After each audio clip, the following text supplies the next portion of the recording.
முதல்ல பெண்களுக்கான பாதுகாப்பே இல்லைங்க இந்த நாட்டில். ஓராண்டுக்கு ஒட்டுமொத்தமாக தமிழ்நாடு முழுக்க நம்ம எடுத்துட்டோம் அப்படின்னா பாலியல் வன்கொடுமை சம்பவங்கள் 3800 இருந்தது.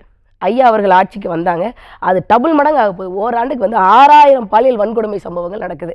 பெண்களுக்கான பாதுகாப்பே உறுதி செய்ய முடியல. நான் பெண்களுக்கான ஆட்சி தரப்போகிறேன் அப்படிங்கிறது எந்த வகையில் நியாயம்? தமிழ்நாட்டில் ஆண் வாக்காளர்களோட பெண் வாக்காளர்கள் அதிகமாக இருக்கிறாங்க.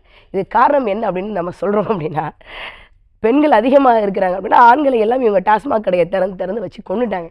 அதனால் பெண் வாக்காளர்களுடைய எண்ணிக்கை கிட்டத்தட்ட 20 லட்சத்துக்கு அதிகமாக இருக்குது ஒட்டுமொத்தமாக நம்ம பார்க்கும்போது. நம்ம டாஸ்மாக்கால தான் இருந்தாங்கன்றதுக்கு என்ன ஆதாரம்? ஆமாண்ணே, ட்ரிங்க் அண்ட் டிரைவரில் டிடி இந்த கேசஸில் மட்டும் இறந்து போனவர்களுடைய எண்ணிக்கை 1,00,000 பேருக்கு அதிகமாக இருக்கிறாங்க.